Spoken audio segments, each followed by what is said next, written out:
Today is Friday, February 28th, and this is CitrusTV Now. I'm Matt Lesnik. Here are today's top stories.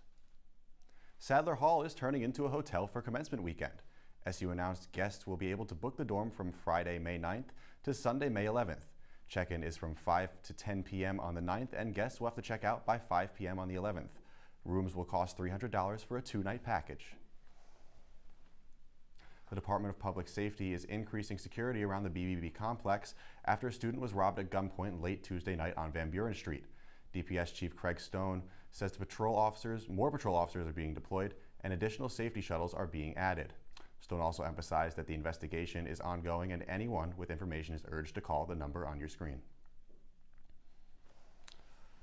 A high school in Jamesville was placed on hold in place on Thursday after a student was reported to have a firearm. The incident began around 10:30 a.m.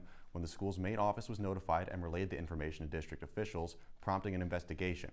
The student was found with a BB gun and will now face consequences according to the school's code of conduct.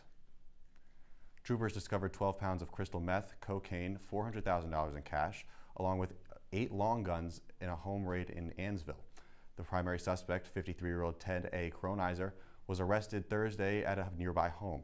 His accomplice, 38-year-old Jessica El Centro, was taken into custody after allegedly trying to conceal Cronizer. Both face serious charges. The statewide corrections officer strike is coming to an end. The officers union and the State Department of Corrections have reached a tentative agreement, which includes changes to overtime, the use of National Guard in prisons, and a temporary suspension of the HALT Act, limiting how long inmates can be held in solitary confinement. And coming up on the Now, the Trump administration rolls out new plans to tackle air traffic controller shortage, but experts say it may take years to fix the problem. What challenges remain for the FAA? Stay with us to find out. Your daughter just had her first breakup. Do you A, put yourself in her shoes? B, console her? Don't worry, sweetie. This is gonna happen a lot. Or C, find her a new boyfriend? Nice single boys. That was weird. As a parent, there are no perfect answers. But you don't have to be perfect to be a perfect parent. Thousands of teens in foster care will love you just the same. Welcome back to Now. The Trump administration announced a plan to address the air traffic controller shortage. They plan to increase starting salaries for trainees and streamline the hiring process. The new process reduces the hiring cycle from 8 steps to 5, cutting months off the timeline. Despite these efforts, experts warn that it will still take years to address the staffing gap as the FAA faces challenges in training and retaining controllers. Friday's White House meeting between President Trump and Ukrainian President Zelensky quickly turned heated as what was meant to be a discussion on potential deal over Ukraine's rare earth minerals escalated into a fierce confrontation.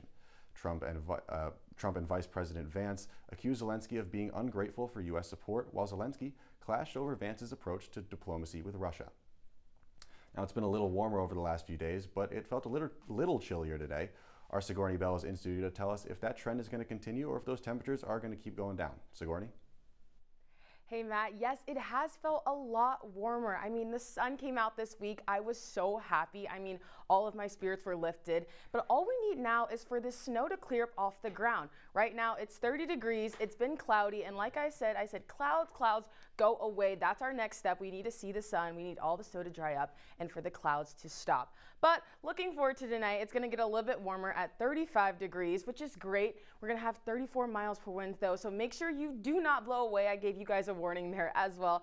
And then waking up tomorrow, we're going to have 27 degrees, cloudy, but we're going to have a 45% chance of snow. So my hopes that the snow would finally leave the ground might not come true. But that's all in weather. I'll send it back.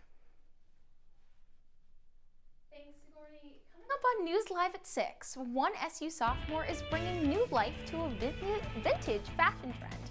Her style is her shoe-in to finding her place on campus. Thanks,